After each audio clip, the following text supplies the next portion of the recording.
कृषि उपज से आत्मनिर्भरता। इन्वेस्टमेंट छोटे शहरों में भी आए, आय को दुगना करने में सक्षम है।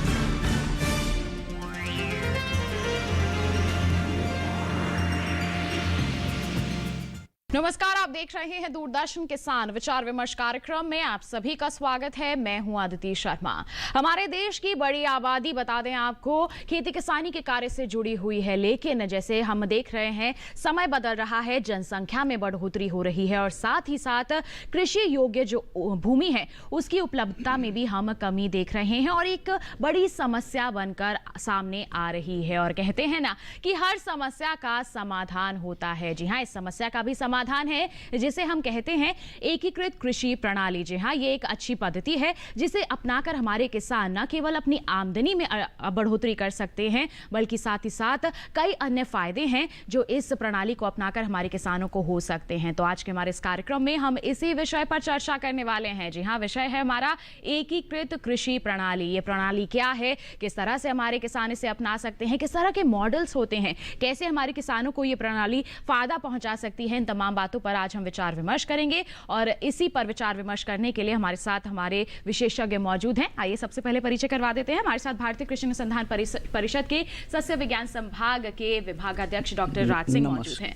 साथ ही साथ हमारे साथ मौजूद हैं भारतीय कृषि अनुसंधान परिषद के शाकीय विज्ञान संभाग के प्रधान वैज्ञानिक डॉक्टर हर्षवर्धन चौधरी। नमस्कार। साथ ही साथ हमारे साथ चर्चा में शामिल हो रहे हैं भारतीय कृषि अनुसंधान संस्थान के सस्य विज्ञान संभाग के प्रधान वैज्ञानिक डॉक्टर राजीव कुमार सिंह जी। नमस्कार। साथ ही साथ हमारे साथ जुड़ रहे हैं मेरठ स्थित भारतीय कृषि प्रणाली अनुसंधान संस्थान के निदेशक doctor as Pawar ji. Doctor Pawar, बहुत बहुत स्वागत है। साथ ही साथ हमारे जो स्टूडियो में मौजूद विशेषज्ञ हैं उन सभी का भी मैं कार्यक्रम में बहुत बहुत स्वागत करना चाहूंगी। तो फिर आइए आज के हमारे इस कार्यक्रम की हम शुरुआत करें, हमारी विचार विमर्श के सिलसिले की शुरुआत करें। उससे पहले आपको दिखा देते हैं हमारी एक खास रिपोर्ट।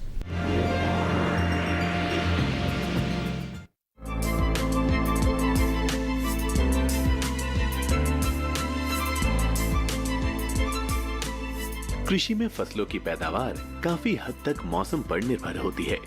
मौसम अगर फसलों के अनुकूल हो तो फसल की पैदावार अच्छी होती है, लेकिन अगर मौसम के मिजाज बदल जाएं, यानी अधिक या कम बरसात, असमय बरसात या ओलावृष्टि हो जाए तो कई बार फसलों के नुकसान होने की आशंका हो जाती है। इसका प्रभाव किसानों की आय पर भी पड़ता है। ऐसे में ये जरूरी है कि कृषि में फसल के साथ साथ अन्य घटकों को भी समेकित किया जाए, जिससे किसान को सतत आय मिलती रहे। इसके अलावा खेती की लगातार घट रही जोत के चलते होने वाली परेशानी से जूझ रहे किसानों के लिए भी एकीकृत कृषि प्रणाली किसी वरदान से कम नहीं है। एकीकृत कृषि प्रणाली खेती की एक ऐसी पद्धति है जिसके तहत किसान अपने खेत से संबंधित उपलब्ध सभी संसाधनों का इस्तेमाल करके कृषि से अधिक लाभ ले सकते हैं। कृषि की इस विधि से छोटे और मझोले किसानों की अपनी घरेलू जरूरतों की पूर्ति के साथ कृषि से अत्यधिक लाभ भी मिल जाता है। वहीं दूसरी ओर फसल उत्पादन और अवशेषों की रिसाइकलिंग करके टिकाऊ फसल उत्पादन में भी मदद मिलती है। इस विधि के तहत मुख्य फसलों के साथ दूसरी खेती आधारित छोटे उद्योग, पशुपालन, मछली पालन और बागवानी जैसे कामों को किया जाता है। एकीकृत कृषि प्रणाली को अपनाने के कई फायदे हैं, जैसे किसानों को कृषि के साथ ही रोजगार के दूसरे अवसर भी मिल जाते हैं, यानी किसान सिर्फ फसलों से होने वाली आमदनी पर ही निर्भर नहीं रहता। और मौसम या किसी अन्य कारण से अगर फसल खराब भी हो जाती है तो एकीकृत कृषि प्रणाली के जरिए दूसरे व्यवसायों से किसान को आमदनी हो जाती है। साथ ही फसल चक्र के उपयोग से जमीन की उर्वरता में भी सुधार होता है। इसके अलावा बरसात के पानी को इकट्ठा करके उस जल का उपयोग पशुओं और फसलों में किया जा सकता है। इसी जल संरचना में मछली पालन और बत्तख पालन भी किया जा सकता है। कुल मिलाकर एकीकृत कृषि प्रणाली को अपनाकर किसान उपलब्ध संसाधनों का अधिकतम उपयोग कर सकते हैं।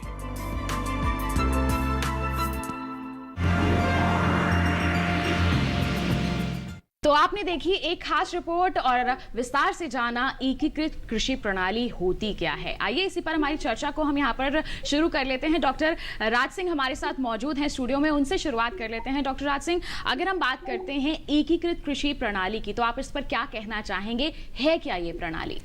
हाँ, देखिए, पहले अगर हम सभी ये समझें कृषि हमारे देश के लिए एक बहुत ही महत्वपूर्ण सेक्टर है। क्योंकि कृषि के द्वारा देश के लगभग 50% लोगों को रोजगार मिलता है जी। 60 से 70% लोगों की जो आजीविका है वो कृषि पर निर्भर है और देश का जो टोटल एक्सपोर्ट होता है उसमें कृषि का योगदान लगभग 12% है। इसके अलावा जो हमारे देश की जनसंख्या है लगभग 135 करोड़, पशुधन संख्या है लगभग 550 लाख, उससे ज़्यादा जो यहाँ पर खाद्यान्न एवं जो चारे की आपूर्ति है वो कृषि के द्वारा ही होती है। इसलिए संक्षेप में कहा जाए तो कृषि हमारे देश की आर्थिक स्थिति की मुख्य रीढ़ है जी। लेकिन अगर आज के परिप्रेक्ष्य में हम देखें कि हमारे देश में जो छोटे स्मॉल और मझोले यानी कि मार्जिनल जो फार्मर हैं उनकी संख्या लगातार बढ़ती जा रही है। इसका मुख्य कारण है कि हमारे देश की जनसंख्या काफी तेजी से बढ़ रही है और जिसके कारण भूमि का भी बंटवारा होता जा रहा है। इसलिए कुल जितनी जोत है उसमें लगभग 86.4% हमारे देश में स्मॉल और मार्जिनल फार्मर है। ये ऐसे किसान हैं जिनको अपनी आजीविका को चलाने के लिए कृषि पर निर्भर रहते हुए बड़ा मुश्किल होता है और इनकी आय बहुत कम होती है। इन सभी की आय कैसे बढ़ाई जाए और जो दूसरे किसान हैं जो मीडियम और लार्ज फार्मर हैं उनकी भी आय को कैसे बढ़ाया जाए, उसको बढ़ाने का एक माध्यम कृषि समन्वित प्रणाली है जी। इस प्रणाली से भी प्राय है कि जो किसान की आर्थिक स्थिति है, जो किसान के पास संसाधन है और जो किसान की घर की आवश्यकता है यानी कि अनाज, तिलहन, दलहन, फल, सब्जी और प्रोटीन की जो आवश्यकता होती है उन सभी को ध्यान में रखते हुए विभिन्न घटकों जिसमें फसल, फल, सब्जी और उसके साथ साथ पशुपालन, मुर्गी पालन, बत्तख पालन, मछली पालन और मशरूम इत्यादि के द्वारा इन सभी के ये जो घटक है इनके समन्वय के द्वारा किसान की आमदनी को कैसे बढ़ाया जाए, आमदनी को बढ़ाया जा सकता है, हमारे किसानों को इससे लाभ मिल सकता है। तो बिल्कुल हम कह सकते हैं कि काफी समस्याओं का समाधान बनकर उभर सकती है एकीकृत कृषि प्रणाली। इस पर और विस्तृत जानकारी ले लेते हैं। निदेशक साहब हमारे साथ मौजूद हैं। डॉक्टर पवार, क्या कहना चाहेंगे इस संदर्भ में, हमारे किसानों को किस तरह से फायदा पहुंचा सकती है ये प्रणाली? अगर हम एवरेज जोत निकाले 1.08 हेक्टेयर प्रति परिवार बच गई है और मझोले किसान जो है 0.8 हेक्टेयर तक रह गए हैं और इनकी भू उपयोग क्षमता की जब हम बात करते हैं तो ये 30 से 60% तक सिमट के रह गई है। तो अगर आप देखें 0.3 से 0.8 हेक्टेयर जमीन ही किसान के पास उपलब्ध है। उस जमीन से उसको परिवार को पूरे को हमने भरण पोषण देना है, उसका न्यूट्रिशनल रिक्वायरमेंट देखनी है, तो कृषि प्रणाली ही एक ऐसा माध्यम है जो उसको वर्ष भर ना के रोजगार देगा, उसके परिवार का भरण पोषण देगा और भरण पोषण के साथ साथ वो कुछ चीजें ऐसी पैदा करेगा कृषि प्रणाली कि उसको आय भी प्राप्त होगी। और अब तो कृषि प्रणाली को हम यहाँ तक लेके गए हैं कि किसान को प्रति माह इनकम भी हो रही है। जिस प्रकार एक सैलरीड पर्सन को मिलती है, जो किसान कृषि प्रणाली को अपना रहे हैं उनको मंथली इनकम भी प्राप्त हो रही है। और अब भी आप एक साधा सा उदाहरण देखें, पूरा देश बाढ़ ग्रस्त हुआ है, गांव के गांव पानी में जलमग्न हो गए हैं, तो वहां भी एक हमारा बहुत अच्छा कंपोनेंट निकला जो पशुधन का था। तो किसान अपने पशुधन, चाहे उनके पास जो है दूध के पशु थे या मुर्गी थी या बकरी थी, उन सबको लेकर ऊंचे स्थानों पर पहुंच गए हैं और यही कंपोनेंट उनको प्रतिदिन कुछ ना कुछ जो है इनकम दे रहा है।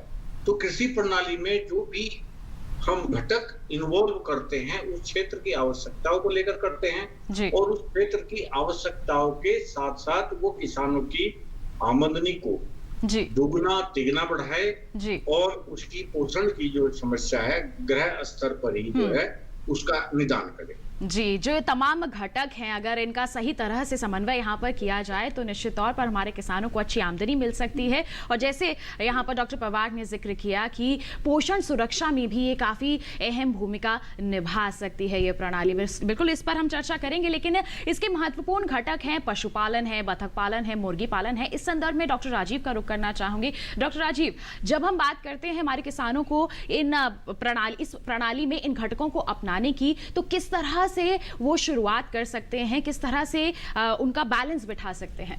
तो मैं किसान भाइयों आपको समन्वित कृषि प्रणाली मॉडल में जो घटक के रूप में, तो सर्वप्रथम मैं आपको बताना चाहूँगा कि जिस किसानों के पास 1 हेक्टेयर क्षेत्रफल या 2.5 एकड़ है, उसके लिए 0.1 हेक्टेयर या 1000 मीटर स्क्वायर एरिया आप मछली पालन में डाल सकते हैं जी।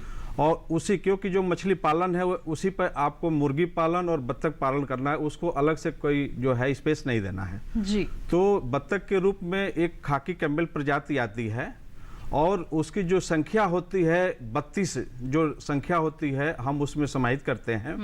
और पोल्ट्री के रूप में, मुर्गी पालन के रूप में देखेंगे 50 पक्षियों को जो है समन्वित कृषि प्रणाली में हम डालते हैं जी। तो दोनों से करीब जो है आप देखेंगे ड्यूअल पर्पज हम रखते हैं। दोनों से हमको एक तो अंडे प्राप्त हो जाते हैं, दूसरा जो है 4 से 5 साल के बाद मीट के रूप में उसको यूज करते हैं। और तीसरा जो डक का काम है आप देखेंगे, क्योंकि मछली पालन है तो डक का मछली पालन के अंदर जितना मूवमेंट होता है वो उतना ही ऑक्सीजन अधिक जनरेट करता है, यानी एरेटर का काम करता है। तो एरेटर का काम करता है तो उससे मछली की जो ग्रोथ होती है वो फास्ट हो जाती है और अच्छी होती है, कम समय में उसकी बढ़वार अच्छी मानी जाती है। और इसी के साथ साथ एक सबसे जो महत्वपूर्ण घटक है डेयरी, क्योंकि 1 हेक्टेयर क्षेत्रफल में है तो उसके अनुसार जो संस्तुति है 3 गायों की हम करते हैं।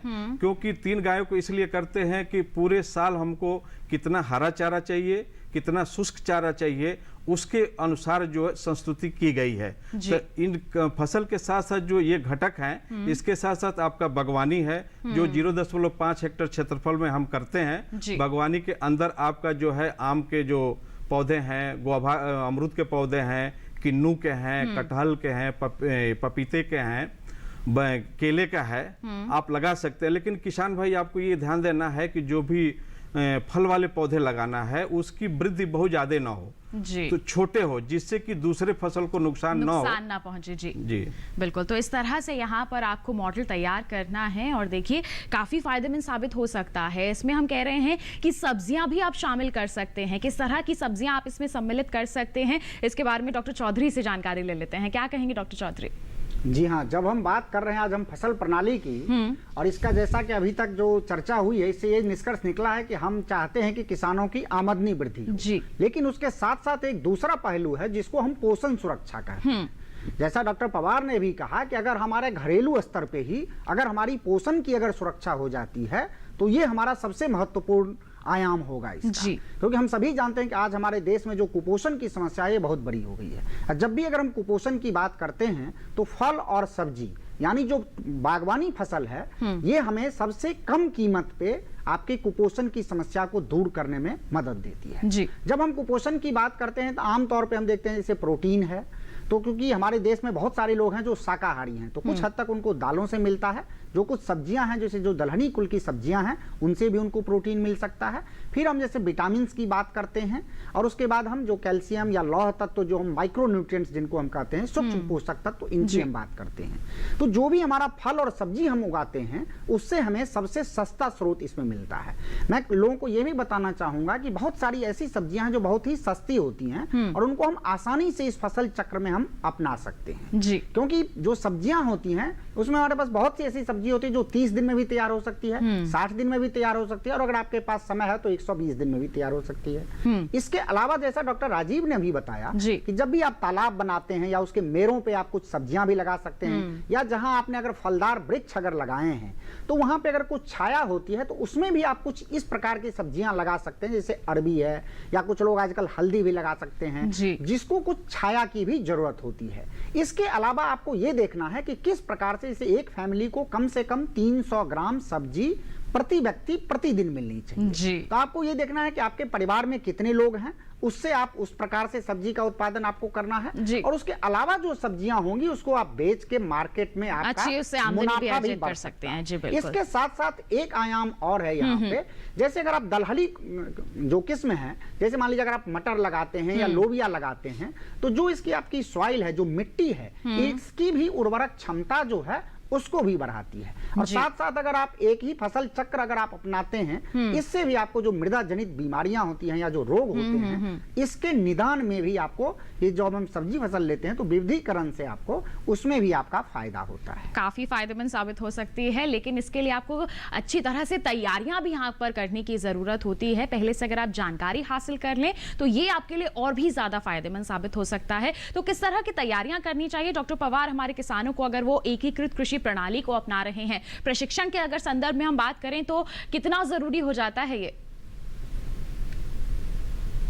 के लिए हमें प्रशिक्षण देने की जरूरत है। हमारे साथी ने बताया कि हमें इस कंपोनेंट को कितना एरिया एलोकेट करना है जी। तो इसके साथ साथ हम उस क्षेत्र की सोशियो इकोनॉमिक क्या प्रेफरेंसेस है, उनको देखकर हम उन कंपोनेंट को हम डिसाइड करें। और गृह वाटिका तो हमें हर फार्मिंग सिस्टम में रखना है। डॉक्टर हर्षवर्धन चौधरी जो बता रहे थे जी, वो बहुत ही जरूरी है, क्योंकि पोषण की सुरक्षा वहीं से सुनिश्चित होगी जी। और उसमें जो है फलदार वृक्ष का भी समावेश करें, सब्जी भी इसमें लगाएं, और किसान भाई लगा रहे हैं जी। इसमें उनको प्रशिक्षण की जरूरत है और उसमें जागरूकता की भी जरूरत है।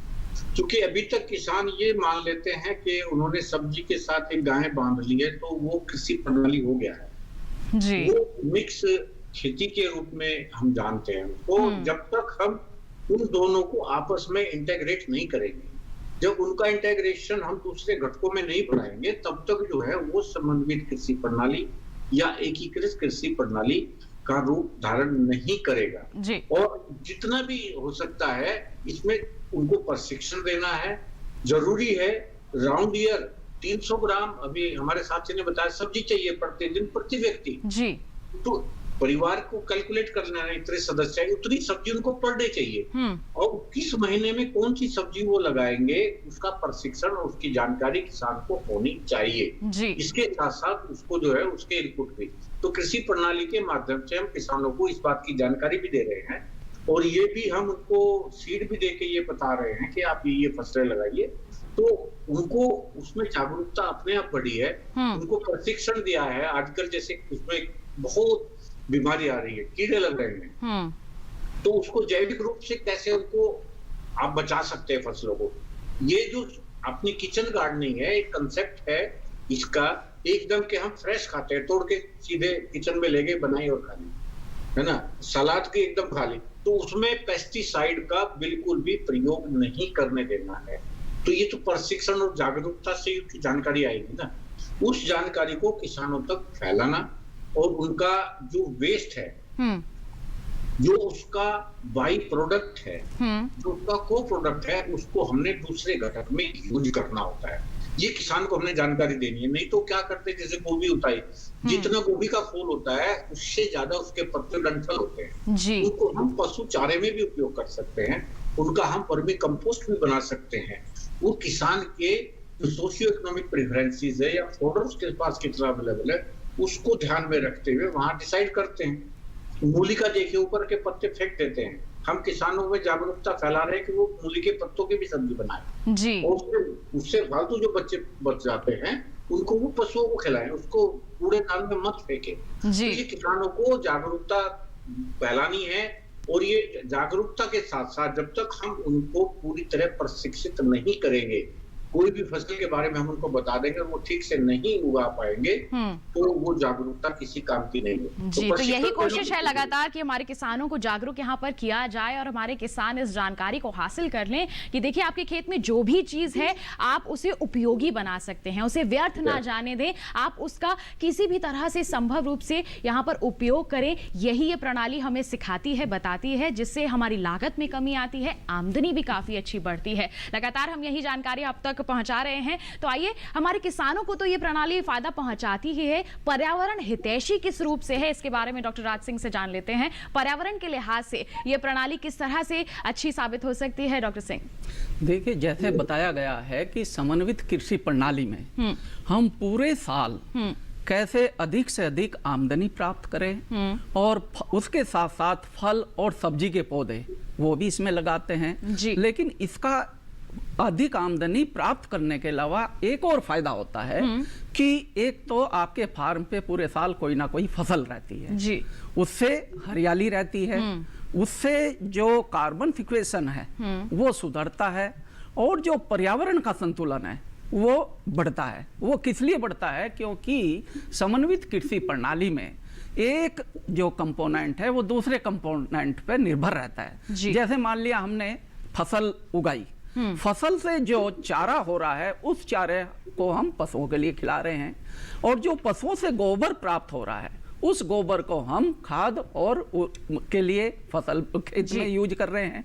लेकिन इसके साथ साथ एक फायदा हो रहा है कि जो किसान भाई बाजार से जो रासायनिक जो उर्वरक खरीदते थे उसकी बचत हो रही है और अधिक रसायनों के प्रयोग से, जैसा कि विदित है, यदि हम क्षमता से अधिक रसायन या प्रयोग करते हैं तो उसका निश्चित रूप से जो हमारे संसाधन हैं जैसे भूमि, पानी और जो फसल उत्पादन है उनकी गुणवत्ता प्रभावित होती है। तो फसल समन्वित कृषि प्रणाली का एक ये भी फायदा है कि किसान की जो उत्पादन लागत है वो तो कम होती है, उसके साथ साथ बाजार पर निर्भरता कम होती है और बाजार पर निर्भरता कम होने के कारण जो हम बाजार से रासायनिक तत्व या रासायनिक पदार्थ खरीदते हैं उनकी मात्रा का कम प्रयोग होता है, जिससे वातावरण में भी सुधार होता है, हमारा जो उत्पादन है उसकी गुणवत्ता में भी सुधार होता है। जी, तो बाजार पर निर्भरता यहाँ पर काफी कम हो जाती है। हम बाजार से रसायन खरीद कर नहीं लाते हैं, उनका उपयोग काफी कम कर देते हैं, जिससे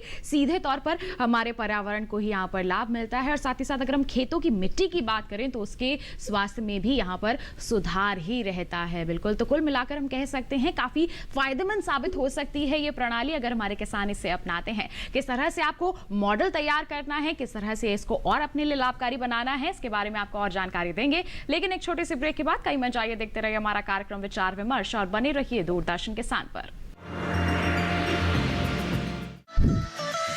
खुशहाल होंगे खेत, पशु रहेंगे स्वस्थ, सरकारी स्कीम का होगा लाभ, जब एक्सपर्ट्स का मिलेगा साथ, आपके सवाल विशेषज्ञों के जवाब, सिर्फ एक फोन कॉल की दूरी पर। देखिए किसानों का अपना प्रोग्राम हेलो किसान, सोमवार से शुक्रवार शाम 6 बजे से सिर्फ दूरदर्शन किसान पर।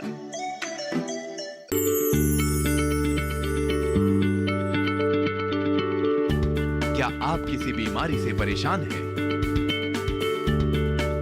चाहते हैं डॉक्टर की सलाह? तो हम हैं आपके साथ, बताएंगे आपको जीने की राह। समस्याएं आपकी, समाधान देश के मशहूर विशेषज्ञों के। घर बैठे बात करें देश के जाने माने डॉक्टरों से। हमारे लाइव प्रोग्राम स्वस्थ किसान में हर शनिवार शाम 6 बजे से 7 बजे तक।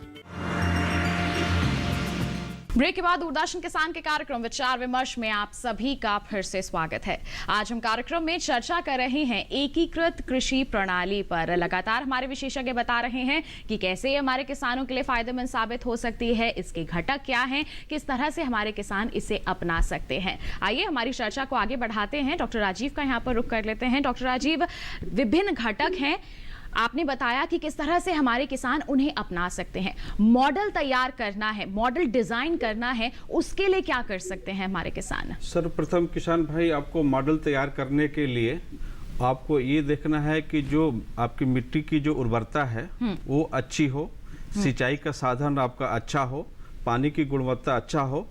तो इन सब चीज़ों को करने के लिए आपको, क्योंकि आप देखेंगे कि बहुत सारी योजनाएं जो भारत सरकार के द्वारा चलाई जा रही है, तो एक एक घटक भी उसमें हम लेते हैं। जैसे एग्जाम्पल के रूप में आपको RKVY है, उसमें फसलों के लिए होता है, डेयरी के लिए आपकी जो डेयरी की जो स्कीमें चल रही हैं, उससे मछली की स्कीमें चल रही हैं। तो इन सब चीज़ों से एक एक जो घटक है आप स्थापित कर सकते हैं। तो किसान भाई, आपको ये ध्यान देना है कि लोकेशन यानी स्थानीय लेवल पे किस किस चीज की डिमांड है उसके अकॉर्डिंग, क्योंकि समन्वित कृषि प्रणाली मॉडल का है मुख्य रूप से जो परिवार का पोषण की हम बात करते हैं, मृदा स्वास्थ्य की हम बात करते हैं और पूरे साल रोजगार की हम बात करते हैं, जो किसान फैमिली है उसको प्राप्त हो। तो उसके अनुसार आपको, जैसा कि आपको मैंने पहले भी बताया था, 1 हेक्टेयर क्षेत्रफल पर 7000 मीटर स्क्वायर एरिया हम फसल में लेते हैं। फसल उत्पादन यानी कि धान्य वाली फसलें, तिलहनी फसलें, दलहनी फसलें, सब्जियां और फूलों की खेती जो है उसमें हम लेते हैं। 1000 मीटर स्क्वायर एरिया हम मछली पालन में लेते हैं। और मछली के साथ साथ सबसे बड़ा आपको मैंने बताया था कि जैसे हमको सिंचाई की जरूरत होती है तो उसका पानी, क्योंकि उसके अंदर जो है आपके सरसों की जो खली होती है, मूंगफली की खली होती है, चोकर होता है, तो उसमें पोषक तत्वों की मात्रा जो है बहुत ही अच्छी होती है। तो उसको हम अगर सिंचाई के रूप में लेते हैं तो उससे हम करीब 25 से 30% जो रासायनिक उर्वरक हम डालते हैं उससे हम बचत कम हो जाएगा, कम कर सकते हैं। इसी के साथ साथ मृदा की उर्वरता बढ़ती है। और जहां तक जैसा कि आपका डेयरी है, तो डेयरी से बहुत सारी चीजें, जैसे आपको मैंने बताया कि एक तो उससे हमको गोबर की खाद मिल जाती है और गोबर की खाद से हम, जैसे बायोगैस है, एक फार्म फैमिली को कितना गैस चाहिए प्रतिदिन, तो उससे हम गैस के रूप में ले लेते हैं। बाकी जो सैलरी बचती है उसको कार्बनिक खाद के रूप में हम सॉइल के अंदर प्रयोग में लाते हैं। तीसरा है कि गोबर के खाद जो बच जाता है उसको वर्मी कंपोस्ट या केंचुए की खाद के रूप में भी हम प्रयोग लाते हैं। तो ये आप देख लीजिए कि एक गोबर के खाद से हमको 2-3 चीजें मिल रही है, गैस भी मिल रहा है, सैलरी भी मिल रही है, केंचुए की खाद भी मिल रही है। तो ये सब जो वातावरण को नियंत्रित करने के लिए बहुत ही उपयोगी है। और इसके साथ साथ आप देखे होंगे कि एग्रो फॉरेस्ट्री वानिकी के रूप में हमने जो है सैजन लगाया हुआ है, जिसको मोरिंगा हम बोलते हैं। तो उस सैजन के अंदर कोई ऐसा पोषक तत्व नहीं है जो कि ना हो। जैसे जो शुगर के मरीज हैं, जिनको बीपी है, जिनको जो है आयरन की कमी होती है, कैल्शियम की कमी होती है, तो एक सैजन के प्लांट से उसको जो है आप मीट आउट कर सकते हैं। क्योंकि आप देखेंगे उसकी लीफ का भी हम प्रयोग करते हैं, उसके छाल का भी प्रयोग करते हैं, उसकी जो फलियां होती हैं सब्जी के रूप में हम प्रयोग करते हैं। और आज के डेट में आप देखेंगे कि 130 से लेके 150 रुपया किलोग्राम जो है बाजार में बिक रहा है जी। अब बहुत ही महत्वपूर्ण है। तो इन सब चीजों, फलों में आप, जैसा कि मैंने पहले बताया कि फल आपको जो है देखना है कि ज्यादा बड़े पेड़ वाले नहीं लेंगे, छोटे पेड़ वाले, यहाँ पर छोटे बड़वार वाले लेंगे तो ज्यादा फायदेमंद होंगे। देखिए, अपने आसपास के क्षेत्रों में जो मांग अच्छी बनी हुई है उन चीजों को भी आप यहाँ पर ध्यान में रख सकते हैं। उसके अनुसार आप मॉडल डिजाइन कर सकते हैं। कई तरह की योजनाएं हैं। अगर आप मछली पालन करना चाहते हैं, बतख पालन करना चाहते हैं, कई तरह की फसलों की आप यहाँ पर चुनाव करना चाहते हैं, तो सरकार भी उसमें मदद करती है। ऐसे में डॉक्टर पवार, आपका रुख करना चाहेंगे एकीकृत कृषि प्रणाली को बढ़ावा देने के लिए हमारी सरकार की तरफ से किस तरह के कदम उठाए जा रहे हैं, और साथ ही साथ अगर हम बात करें योजनाओं की, तो क्या कुछ चलाई जा रही हैं इस संदर्भ में भी? हाँ, देखिए, भारत सरकार ने एकीकृत कृषि प्रणाली को बढ़ावा देने के लिए बहुत सी योजनाओं का समावेश किया है जी। क्योंकि पिछले 3 साल पहले तक तो जो इसके घटक है, घटकवार योजना चलती थी जी। अब इनको एक करके, जैसे पीकेवीवाई में रखा हुआ है, आरकेवीवाई में भी कृषि प्रणाली को रखा हुआ है, और पूर्वोत्तर राज्यों के लिए एमओवीसीडी एनईआर के नाम से एक स्कीम चल रही है। उसमें किसानों को बहुत सहायता दी जाती है। उसमें जो है हम ऑर्गेनिक उनसे प्रोड्यूस करा रहे हैं कृषि प्रणाली के माध्यम से। और कृषि प्रणाली के माध्यम से जब हम यूज करते हैं तो एमओवीसीडी के अंदर 70% तो जो न्यूट्रिएंट रिक्वायरमेंट है वो फार्मर्स के अपने ही फील्ड पर मीट आउट हो रही है जी।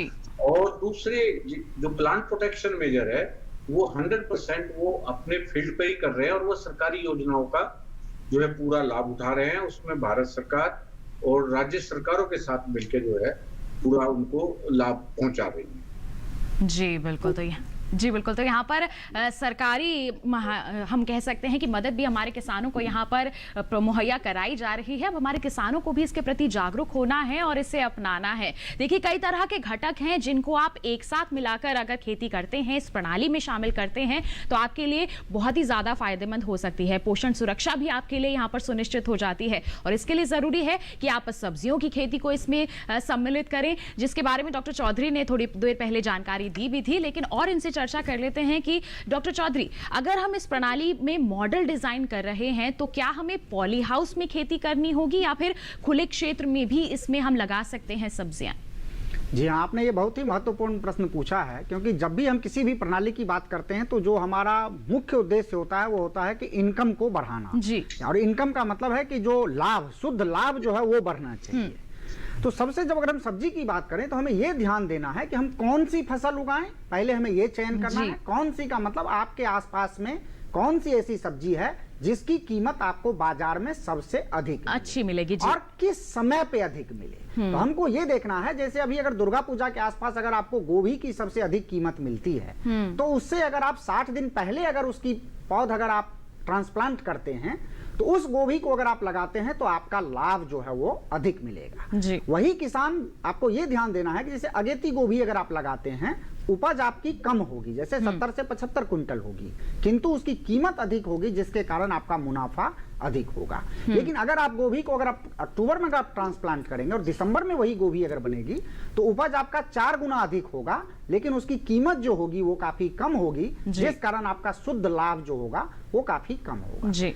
तो आपको सबसे पहले हमें ये ध्यान देना है कि कौन सी फसल, आप ऐसी फसल का चयन करें जिसका कीमत जो है वहां पे सबसे अधिक हो। जैसा आपने अभी पॉली हाउस और नेट हाउस की बात की, जब भी हम कोई भी सब्जी अगर हम बेमौसम की उगाते हैं तो हमें उत्पादन भले हमें कम होता है लेकिन मुनाफा अधिक होता है। लेकिन अगर हम प्रोटेक्टेड कल्टीवेशन अगर हम अपनाते हैं तो चूंकि उसमें वर्टिकल स्पेस जो है उसको भी हम उपयोग करते हैं, इस कारण से प्रति एकड़ या प्रति इकाई जो उत्पादन है वो 4-5 गुना अधिक हो जाता है, क्योंकि हम कम ही दूरी में हम अधिक पौधे हम लगा पाते हैं। उन पौधों को हम ऊपर की तरफ हम ट्रेन करते हैं जी। इस कारण से कम भूमि में हम अधिक उत्पादन करते हैं तो हमारा मुनाफा भी बढ़ता है और साथ साथ जो फसल होती है वो अधिक गुणवत्ता की होती हैं। और कुछ फसलों की हम बात करें, जैसे अगर बीज रहित खीरा की बात करें तो बीज रहित खीरा है जो हम बेमौसम का भी हम उगा सकते हैं। दिसंबर के महीने में, जनवरी के महीने में हम पॉली हाउस के अंदर हम खीरा उगा सकते हैं। मार्केट में उसकी कीमत 100 रुपए होगी, क्योंकि पूरे उत्तर भारतीय मैदानी इलाके में कहीं भी उसकी खुले खेत में खेती करना संभव नहीं होगा। इसी प्रकार जैसे हम शिमला मिर्च है, अगर हम रंगीन शिमला मिर्च अगर हम लगाते हैं तो जो पॉली हाउस और नेट हाउस के अंदर जो उसका कलर डेवलपमेंट होगा वो खुले खेतों में नहीं हो सकता है। लेकिन जो छोटे किसान हैं, क्योंकि यहाँ पे छोटे किसानों की काफी बात हो रही है, छोटे किसान भी अगर कोई चीज चाहते हैं कि हम बेमौसम का उगाएं तो वो लो टनल टेक्नोलॉजी को अपना सकते हैं, या सिर्फ जो पौधा अगर उगा लें, अगर जो नर्सरी हम तैयार कर लें, जैसे कद्दू वर्गीय फसलें हैं, इनकी नर्सरी अगर आप अगर जो गर्मी का मौसम है उसमें आमतौर पे लोग बिजाई करते हैं, तो अगर आप जाड़े के मौसम में ही अगर दिसंबर जनवरी में अगर आप नर्सरी में अगर उसकी पौध तैयार कर लेते हैं और फिर आपको उसको खुले खेतों में लगाते हैं तो आपकी फसल जो है वो अन्य किसान भाइयों के मुकाबले अगर 15 से 20 दिन पहले अगर आती है तो मार्केट में आपको कीमत अच्छी मिल जाएगी। तो हमें यही ध्यान देना है कि किस प्रकार से आप अपनी फसल को बेमौसम का बनाएं या अगेती बनाएं, या सबसे जब सबकी फसल खत्म हो जाए उसके बाद अगर आप उसको बाजार में ले जाते हैं तो आपका मुनाफा बढ़ सकता है। काफी अच्छा मुनाफा यहाँ पर अर्जित कर सकते हैं हमारे किसान, लेकिन आपको थोड़ी सी यहाँ पर योजनागत तरीके से पहल करनी होगी। बढ़ते हैं आगे। अगर वर्तमान समय की हम बात करते हैं तो मानसून चल रहा है, तो ऐसे में अगर हम इस प्रणाली को अपनाते हैं तो मानसूनी बरसात कितनी महत्वपूर्ण हो जाती है? डॉक्टर राज, क्या कहेंगे इस संदर्भ में आप? हाँ, जो हमारे देश में जो सिंचित क्षेत्र है वो लगभग 68 मिलियन हेक्टेयर है, जबकि बाकी जो क्षेत्र है लगभग 74 मिलियन हेक्टेयर वो असिंचित है। अगर अभी इतनी अच्छी बरसात हो रही है, अगर इस पानी को किसान भाई इकट्ठा करें और जब नमी की कमी हो खेत में उस पानी का प्रयोग करके सब्जी की खेती या दलहन या तिलहन या अनाज की खेती करें तो किसान भाई वर्षा आधारित खेती में भी अधिक लाभ प्राप्त कर सकते हैं जी। और हमारे देश की अगर औसत क्रॉपिंग इंटेंसिटी देखें तो वो लगभग 140% है। अगर किसान भाई जो वर्षा आधारित खेती है उसमें पानी जो संचय किया हुआ है उसको प्रयोग करके अपनी जो क्रॉपिंग इंटेंसिटी है, यानी कि रबी सीजन में भी वर्षा आधारित क्षेत्रों में खेती ले सकते हैं जी। तो किसान भाइयों को अभी जो वर्षा लगातार लगभग 8-10 दिन से काफी हो रही है जी। और काफी पानी व्यर्थ जा रहा है। आजकल पानी की बहुत महत्वपूर्ण है जी। क्योंकि हमारे देश में अगर हम देखते हैं तो सन 1950-51 में प्रति व्यक्ति लगभग 50 क्यूबिक मीटर वाटर जो है वो अवेलेबल था, जो अभी घटकर लगभग 13 क्यूबिक मीटर वाटर प्रति व्यक्ति रह गया है जी। तो ये सब अगर हम देखें तो ये पानी जो कम होता चला जाएगा। हाँ, और पानी की आवश्यकता कृषि के अलावा दूसरे क्षेत्रों में भी बढ़ रही है। तो पानी जो अभी वर्षा के रूप में हमको इतना मिल रहा है उसको बचाना बहुत जरूरी है, उसका संरक्षण बहुत आवश्यक है जी। तो कृषि समन्वित कृषि प्रणाली के अंतर्गत हम ऐसी फसलों का मिश्रण करके जो अधिक पानी की जरूरत होती है उनको सिंचित क्षेत्रों में उगा सकते हैं, जिनको कम पानी की जरूरत होती है उनको असिंचित क्षेत्रों में उगाकर अधिक लाभ प्राप्त कर सकते हैं। तो किसान भाइयों से मेरी यही निवेदन रहेगी कि आजकल जो वर्षा के रूप में इतना पानी मिल रहा है इससे कई फायदे के अलावा कई नुकसान भी हैं, जैसे आपकी भूमि का क्षरण हो रहा है जी। और जो भूमि में जो पोषक तत्व हैं उसके साथ साथ वो भी बह के नष्ट हो रहे हैं। अगर इस पानी को बहने के बजाय हम तालाब में संरक्षित करें और उसको सिंचाई के रूप में प्रयोग करें तो इस पानी का द्वारा खेती करके अधिक लाभ तो इस पानी का जो हम संरक्षण तालाब में कर रहे हैं उसमें अच्छे से हम मछली पालन भी यहाँ पर कर सकते हैं और देखिए आमदनी भी काफी अच्छे से आप बढ़ा सकते हैं। यहाँ मैं एक चीज बताना चाहूंगा क्योंकि अभी सर ने बहुत अच्छी बात कही है। जब हम कुछ देर पहले हम पॉली हाउस की बात कर रहे थे, बहुत सारे किसान जो राजस्थान वगैरह में जहाँ कम बारिश का इलाका होता है वहां अगर पॉली हाउस बनाते हैं तो उसके पूरे पॉली हाउस का जो पानी बाहर आता है उसको संचित करके वाटर स्टोरेज टैंक बनाते हैं। उस वाटर स्टोरेज टैंक में उसको रखते हैं, संरक्षित रखते हैं उस पानी को, और फिर जब वो फसल लगाते हैं तो उसको ड्रिप के माध्यम से उस पानी का वो उपयोग करते हैं सब्जियों को उगाने में। सब्जियों की खेती में फायदेमंद है जो इन्होंने बताई है जी। तो देखिए पानी का संचय हम जरूर करें। बिल्कुल, पानी का संचय करना बहुत जरूरी है क्योंकि हम देख रहे हैं जल स्तर घटता जा रहा है। ऐसे में हमें ही अब महत्वपूर्ण कदम यहाँ पर उठाने होंगे। आइए रुक कर लेते हैं डॉक्टर पवार का। डॉक्टर पवार, काफी फायदे हम यहाँ पर बता रहे हैं किसानों को, लेकिन फिर भी कई तरह की आशंकाएं रहती है हमारे किसानों के मन में कि अगर ये प्रणाली हम अपना लेते हैं तो कहीं कुछ गड़बड़ ना हो जाए, कहीं कोई नुकसान ना हो जाए। तो ऐसे में आप इन आशंकाओं को दूर करने के लिए क्या कहेंगे?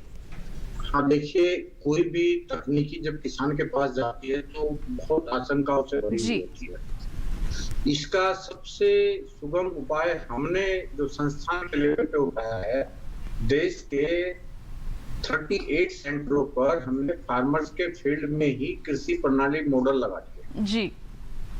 और वो कृषि प्रणाली मॉडल में हमने पहले साल उनका सर्वे किया और दूसरे तीसरे साल उनको इनपुट दिए और चौथे साल हमने इनपुट बंद कर दिया जी।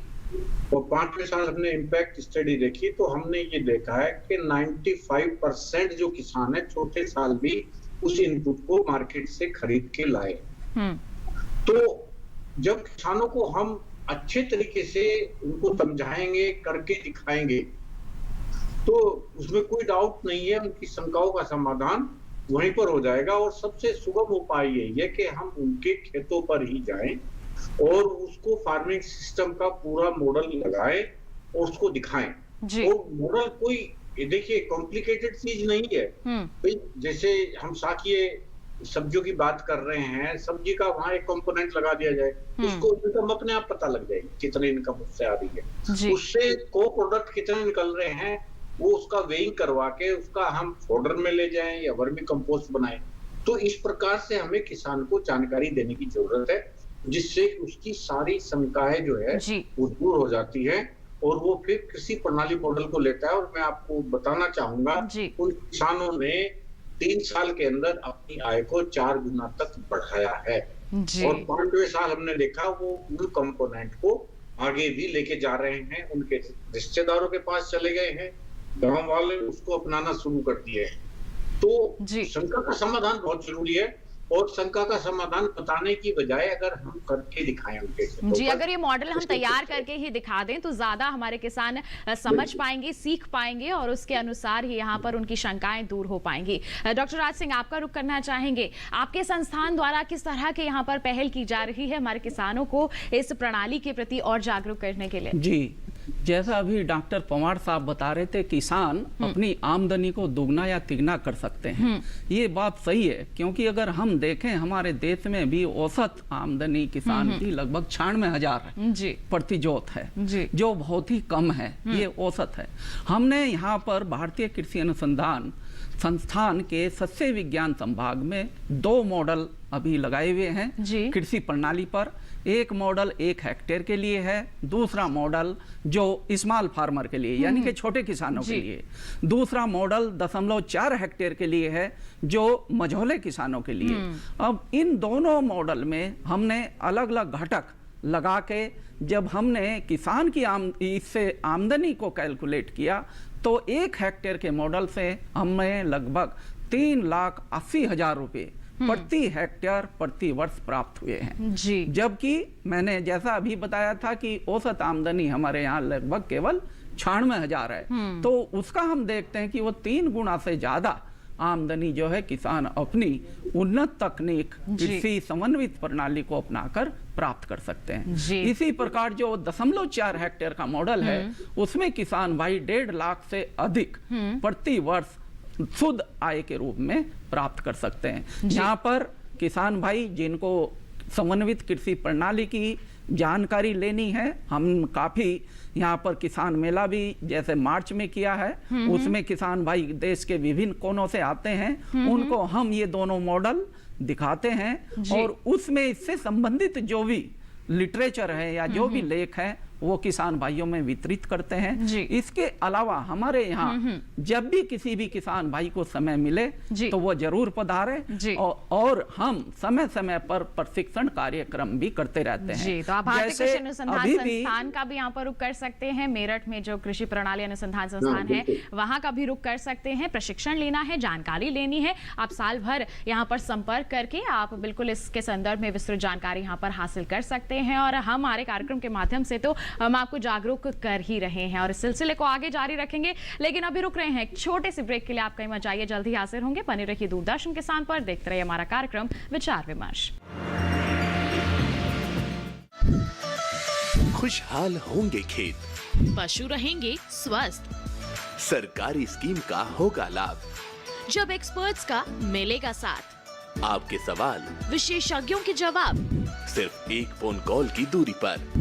देखिए किसानों का अपना प्रोग्राम हेलो किसान, सोमवार से शुक्रवार शाम 6 बजे से सिर्फ दूरदर्शन किसान पर।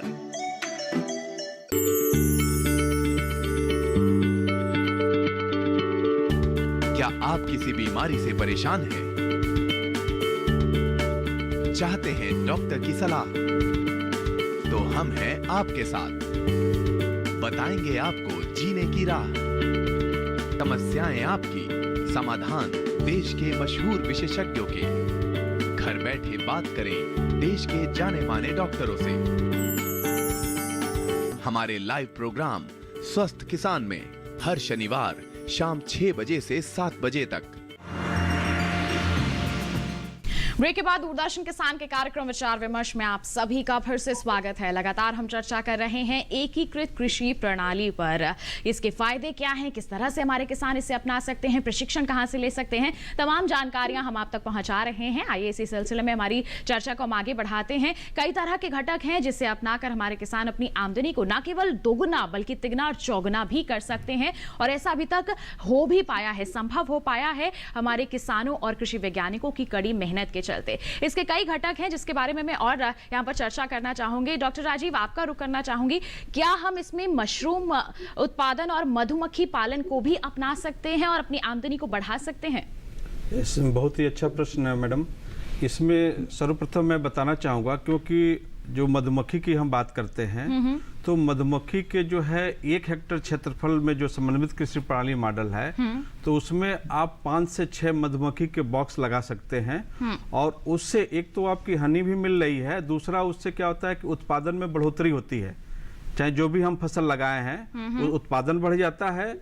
और जहाँ तक मशरूम है, मशरूम आज की डेट में आप देखेंगे किसान भाई की बहुत ही अच्छी, यानी आपको मैं बता देना चाहता हूँ कि कोविड काल में हम लोगों के पास सबसे अधिक अगर प्रश्न आते थे तो मशरूम के लिए आते थे जी। तो मैं किसान भाइयों आपको मशरूम के बारे में, क्योंकि मशरूम की खेती जो है आप पूरे साल कर सकते हैं अलग अलग सीजन में। जैसा कि आप अभी जो सीजन चल रहा है बरसात और गर्मी में किसान भाई आप मिल्की और ओयस्टर ले सकते हैं, लेकिन आपको ये ध्यान रखना है कि इस समय क्या होता है कि तापमान हमारा कम ज़्यादा होता रहता है, तो आपको ये सुनिश्चित करना है कि जो तापमान हो वो आपका जो है 30 से 32 डिग्री ही होना चाहिए जी। और इसके साथ साथ जो जाड़े की हम मशरूम की बात करते हैं, बटन मशरूम होता है जी। जो मुख्य रूप से हमारे किसान भाई जानते हैं और इसको अच्छे से अच्छे और अधिक एरिया में उत्पादन किया जाता है। लेकिन किसान भाई, हमारे कुछ किसान भाई ऐसे हैं कि बटन मशरूम की खेती पूरे साल करते हैं,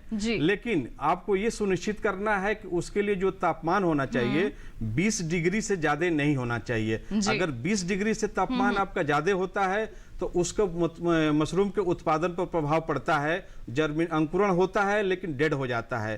तो अगर किसान भाई तापमान को नियंत्रित कर लें तो पूरी साल बटन की खेती आप कर सकते हैं मशरूम जी, की। और एकीकृत कृषि प्रणाली में हम इसे शामिल भी कर सकते हैं। देखिए, मशरूम उत्पादन भी एक बहुत ही महत्वपूर्ण घटक है और साथ ही साथ मधुमक्खी पालन तो हम कहते ही हैं कि मधुमक्खियां हमारी फसलों की अच्छी बढ़वार के लिए काफ़ी फायदेमंद होती हैं। तो ऐसे में अगर हम इन्हें भी शामिल कर लेते हैं अपने मॉडल में तो ये तो और भी ज़्यादा हमारे लिए सोने पे सुहागा साबित हो सकता है। बिल्कुल, सब्जियों के संदर्भ में अंतिम टिप्पणी आपसे लेना चाहूँगी मैं, डॉक्टर चौधरी, क्या कहेंगे आप? जी हाँ, बिल्कुल आपने सही कहा। जैसे अगर हम अभी की बात करें, अगर बारिश का मौसम है तो इस समय किसान भाइयों के लिए काफी सारे ऑप्शन हैं जो अगर इस प्रणाली में अगर काम कर रहे हैं तभी वो भिंडी लगा सकते हैं, जो कि भिंडी में एक बीमारी आती है जिसको हम पीला रोग कहते हैं या वायरस जो येलो वेन मोजैक वायरस कहते हैं, उसकी एक रोग रोधी प्रजाति है पूसा भिंडी 5, वो लगा सकते हैं। सभी जो कद्दू वर्गीय फसल है उनको वो मचान पे अगर बावर सिस्टम अगर बना के अगर करते हैं, और जैसा डॉक्टर साहब ने कहा कि अगर उसमें अगर मधुमक्खी का बक्सा रखते हैं तो खास करके जो कद्दू वर्गीय सब्जियां इनकी फलन काफी अच्छी होती है और टेढ़े जैसे नहीं होते हैं। आप देखते होंगे पॉलिनेशन कम होने से वो टेढ़ा हो जाता है, तो आप वो लगा सकते हैं। उसके बाद जैसे कुछ दिनों बाद अगर आप पालक लगा सकते हैं। दूसरी एक चीज मैं कहना चाहूंगा, कोई भी सब्जी अगर आप लगाएं उसको अगर आप रेज्ड बेड बना के लगाते हैं, यानी अगर आप 1 मीटर की अगर आप क्यारी बना लें, ऊंची क्यारी, और उस पे आप पेयर्ड रो सिस्टम में अगर दोनों तरफ अगर आप सब्जी लगाते हैं, अगर आपके पास ड्रिप की सुविधा है तो उसमें अगर आप ड्रिप लगाएं, और अगर नहीं है ड्रिप की सुविधा तो पानी बिल्कुल नालियों में डालें। इससे आप जल का भी संचय करते हैं और आपकी फसल जो होगी वो अच्छी गुणवत्ता वाली होगी। बिल्कुल, तो देखिए आपको इन तमाम करते हैं जी तो आपकी फसल अच्छी होगी। अच्छी फसल हासिल करने के लिए आपको इन तमाम बातों को जरूर ध्यान में रखना है। बिल्कुल, डॉक्टर राज सिंह, आपसे अब बात करना चाहेंगे हम, आत्मनिर्भरता की बात करते हैं तो ये प्रणाली किस तरह से हमारे किसानों को आत्मनिर्भर बनाती है? जी हाँ, समन्वित कृषि प्रणाली किसानों को, खास तौर से जो छोटे और मझोले किसान हैं, उनको आत्मनिर्भर बनाने में बहुत ही अच्छी एक पद्धति है, क्योंकि इसके द्वारा किसान को अपने परिवार के लिए जो खाद्यान्न, तिलहन, दलहन की और सब्जियों की आवश्यकता होती है उनको आसानी से पूरा किया जा सकता है। इसके साथ साथ जो पोषक तत्वों की हमारे शरीर को आवश्यकता होती है वो संतुलित मात्रा में किसान भाई प्राप्त कर सकते हैं। और जो रोजगार वाली बात है, क्योंकि समन्वित कृषि प्रणाली ऐसी है, इसमें पूरे साल किसान भाई को कुछ ना कुछ काम मिलता रहता है, क्योंकि इसमें एक फसल कटी, दूसरी फसल लगाई, या उसमें जो पशु से संबंधित है, या मुर्गी पालन है, मछली पालन है, या जो बत्तख पालन है, इसमें पूरे साल किसान भाई को रोजगार मिलता है और उसके साथ साथ आमदनी भी मिलती है। और जब आमदनी, रोजगार और खाद्यान्न मिलेंगे तो आत्मनिर्भर जरूर बनेंगे। जी बिल्कुल, तो बहुत ही अच्छी आपने जानकारी दी है। आखिर में रुक करना चाहूंगी डॉक्टर पवार आपका, हमारे देश की अगर हम विकास की बात करें तो वो कहीं ना कहीं निर्भर करती है हमारे युवाओं के पर। युवाओं को आप क्या संदेश देना चाहेंगे इस प्रणाली के संदर्भ में? देखिए, कृषि प्रणाली एक ऐसा माध्यम है जो युवाओं को गांव में रोकने में सहायक सिद्ध हो रहा है जी। और बहुत से प्रदेशों में हमने ये ऑब्जर्व भी किया है। तो मैं युवाओं को यही कहना चाहूंगा कि आप जो है खेती से दूर हो रहे हैं, कृषि प्रणाली से दूर मत होइए। युवा की सबसे जो महत्वपूर्ण आवश्यकता है उसको धन चाहिए, पैसा चाहिए, और कृषि प्रणाली एक ऐसा माध्यम है युवाओं, भाइयों और बहनों के लिए कि आपको ये प्रतिदिन आपको कुछ ना कुछ देता है, प्रति महीना आपको देता है, प्रति वर्ष कुछ देता है। और आप देखिए जैसे दूध के मान लेते हैं हम बात, दूध के जहां दुधारू पशु है, ये एक ऐसी फसल के रूप में आप इसको देखिए किसान भाइयों, युवाओं, आप देखिए दिन में 2 बार आप इस क्रॉप को हार्वेस्ट कर सकते हो जी, 2 बार आपको पैसा इससे मिलेगा जी। और आप जो है मुर्गी पालन आप करेंगे, उससे आपको अंडे, आपका मांस की रिक्वायरमेंट पूरी होगी, इससे आमदनी होगी। तो आप कृषि प्रणाली के माध्यम से आइए, जो शंकाएं हैं हमारे साथ साझा कीजिए, हम आपकी शंकाओं का समाधान करेंगे, प्रशिक्षण देंगे और आपकी आमदनी 2 से 5 गुना तक बढ़ा देंगे। जी बिल्कुल जी। तो हम कह सकते हैं कि हमारे युवाओं को यहाँ पर अब पलायन की जरूरत नहीं है, अपने क्षेत्र में ही आप रहकर इस प्रणाली को अपनाइए। निश्चित तौर पर आपकी आमदनी दोगुनी ही नहीं बल्कि तिगुनी और 4 गुना भी यहाँ पर बढ़ सकती है। बस आपको यहाँ पर प्रशिक्षण लेना है, पूर्ण जानकारी हासिल करके इस प्रणाली को अपनाना है। निश्चित तौर पर ये आपके लिए काफी लाभकारी साबित होगी ही। बिल्कुल डॉक्टर पवार, इतनी अहम जानकारियां देने के लिए आपका बहुत बहुत धन्यवाद, हमारे साथ जुड़ने के लिए भी बहुत बहुत धन्यवाद। और साथ ही साथ हमारे विशेषज्ञ स्टूडियो में मौजूद हैं, आप सभी आए, आपने अहम जानकारियां साझा की, बहुत बहुत धन्यवाद आप सभी का। तो बिल्कुल किसान भाइयों बहनों, एकीकृत कृषि प्रणाली क्या है, कैसे आप इसे अपना सकते हैं, कैसे ये आपकी आमदनी को बढ़ाने में सहायक साबित हो सकती है, आज के हमारे इस कार्यक्रम में हमने इसी पर विस्तृत चर्चा की है। हम उम्मीद करते हैं आज के कार्यक्रम में दी गई जानकारियां आपके लिए जरूर लाभान्वित साबित होंगी। और एक विशेष जानकारी आपको दे दें कि हमारा ये कार्यक्रम आप किसी भी समय देख सकते हैं हमारे YouTube चैनल के जरिए। टीवी स्क्रीन पर दिखाए जा रहे QR कोड को आप स्कैन कीजिए और किसी भी समय आप अपने मोबाइल फोन पर ही हमारा ये विशेष कार्यक्रम विचार विमर्श देख सकते हैं और कृषि जगत से जुड़ी अहम जानकारियां हासिल कर सकते हैं। तो बस आज के लिए इतना ही, अगले सप्ताह मुलाकात होगी, एक नए विषय पर करेंगे विचार विमर्श। तब तक के लिए हमें दीजिए इजाजत, आप बने रहिए दूरदर्शन किसान पर। नमस्कार।